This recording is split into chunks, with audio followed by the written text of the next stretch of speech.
Have you ever noticed those old, strange cars that have been parked in a dark, deserted underground garage for a long time? Don't get any ideas about them, because they could be hiding something truly terrifying. This story comes to us from a friend called John, a 25-year-old man from Liverpool who is currently studying for his master's degree. Let's take a look at John's frightening experience. At the end of August, on the 20th to be precise, John came home quite late. He had spent the evening playing football with friends and going out for a late snack. By the time he returned, it was past midnight. Slightly tipsy from a few drinks, John parked his moped in the underground car park of his apartment complex. For various reasons, the management company had long since left, leaving the place in a semi-abandoned state. The residents had pooled some money to hire a few cleaners and security guards, but the underground car park was largely neglected, with many broken lights that were never repaired. John usually parked his bike in a corner near his building's stairwell, making the already dark and damp garage even creepier. After locking up his moped, he reluctantly made his way towards his building. He habitually glanced at the corner where an old car had been parked for about a week. The car was rusty, with some strange reddish stains he couldn't quite identify. A foul odor had recently started to emanate from it. John always felt there was something wrong with the car. As he approached it to have a closer look, he heard a tapping sound coming from the back. As he turned to look, a little girl with pigtails suddenly popped her head out, startling him so much that cold sweat instantly covered his body. He blinked and the girl was gone. He couldn't make out her features clearly in the dim light, but he was sure he hadn't imagined it. Gathering his courage, he walked around the car and sure enough, there was a girl standing with her back to him, her head bowed. When he looked around and saw no adults, he asked, "Hey, what are you doing here so late? Where are your parents?" The girl didn't answer or turn around. He continued, "What building and floor do you live on? It's dangerous to be here alone at this hour. How about I take you home?" At his words, the girl slowly began to turn around. When she finally faced him, John's body froze in horror. Her face was deathly pale, her eyes hollow, and her lower jaw was missing, revealing red muscle tissue and a row of blooded teeth. Blood had soaked her white dress, turning it crimson. She held out her hands, the fingers missing, leaving only stumps. The pain in her eyes was palpable, as if pleading for help. John's spine felt like ice, his body refusing to obey his desperate urge to flee. Suddenly, the sound of a car horn broke the spell and a passing car snapped him back to reality. When he looked back, the girl was gone and he could move again. He wiped the sweat from his brow and hurried home. That night, John couldn't shake the image of the terrifying girl. Tossing and turning, he finally fell into a fitful sleep, only to dream that he was back in the underground garage. In his dream, the trunk of the car was ajar and the sound of tapping echoed from inside. He approached cautiously and lifted the lid, only to see the same girl slowly crawl out. Despite her horrific appearance, she seemed to be in great pain, and John felt a deep sense of pity for her. He stood there, tears streaming down his face, unable to look away. When he finally woke, it was daylight. He was sure there was something wrong with the car. Later, John approached the guards and mentioned the strange, overpowering smell coming from the car. The guards inspected it, opened the door but couldn't find the owner. The stench was undeniable, so they called the police. The police found the decomposing body of a little girl in the boot of the car. John couldn't bear to follow the investigation any further. He felt he'd done his part to help the girl and couldn't explain the terrible experience he'd had.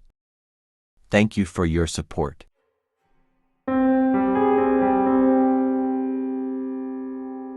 Zach Lee, a 29-year-old new media operations manager, had just finished a grueling week of late nights.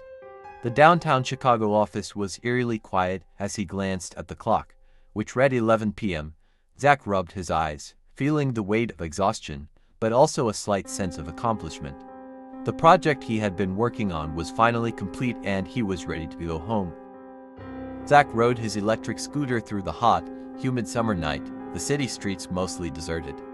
As he approached an intersection, he noticed a crowd of people gathered. Curious, he slowed down to see a horrific scene. A large truck had collided with an electric scooter.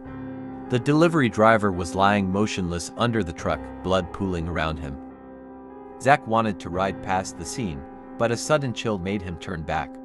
To his shock, the delivery driver stood up, his face grotesquely deformed, blood and brain matter visible.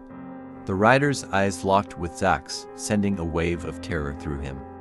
In the blink of an eye, the vision disappeared and the horseman lay motionless on the ground again.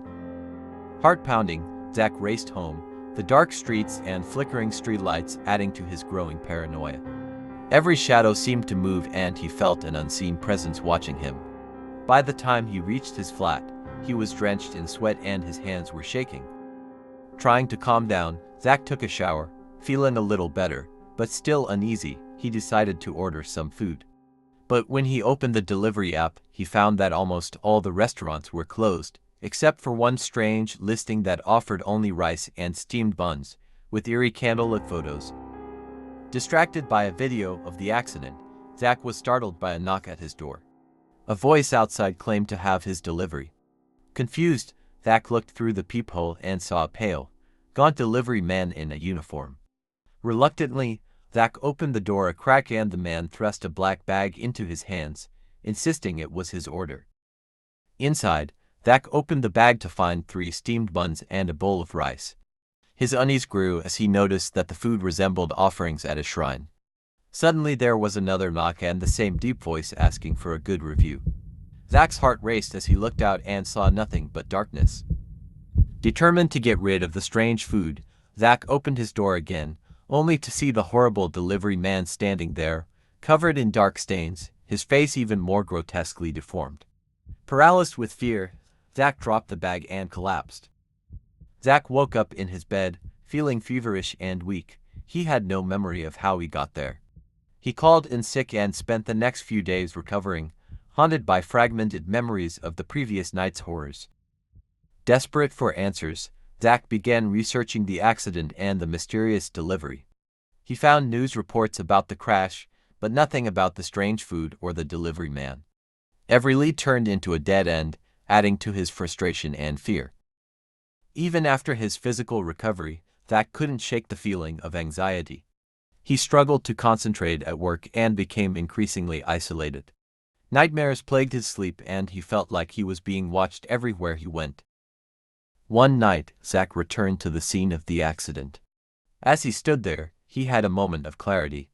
He realized that the ghost of the delivery man was trying to tell him something, possibly seeking justice or closure. Determined to face his fear, Zach sought out a local spiritual counselor. Following her advice, he performed a ritual at the site of the accident, saying prayers and lighting candles. As he completed the ritual, he felt a sense of peace come over him. In the days that followed, Zach noticed a significant change. His anxiety diminished and he felt more at ease. He returned to work with renewed focus and even reconnected with friends and family, slowly rebuilding his social life. With the haunting experience behind him, Zach embraced a new perspective on life.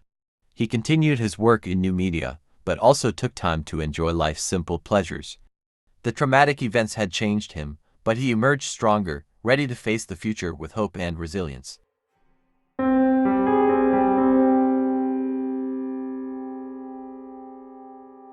Guys, think back to those nights on the way home. Have you ever taken a night bus that felt a little off? Today's story is one that I stumbled across online a while back. It piqued my interest because of its eerie relevance to our times.